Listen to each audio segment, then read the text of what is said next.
जे कोणी ब्लॅकमेलर असतील त्यांनी आत्तापासूनच आपला बेकायदा काम थांबवावं. मी त्यांना वॉर्निंग देऊ इच्छितो या निमित्तानं.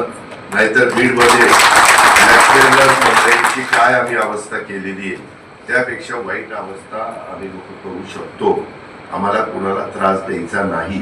परंतु कोणीतरी आमच्या इथं आपल्या महाराष्ट्रात शिवशाहू फुले आंबेडकरांच्या महाराष्ट्रात चांगल्या पद्धतीनं काम करत असतील तर त्यांना नाहक त्रास दिलेला देखील आम्ही सहन करणार नाही. प्रकल्पातील सामानाची काही जण चोऱ्या करत असतात, रस्ता अडवत असतात, बेकायदेशीर बाबीची मागणी अशाही तक्रारी आहेत.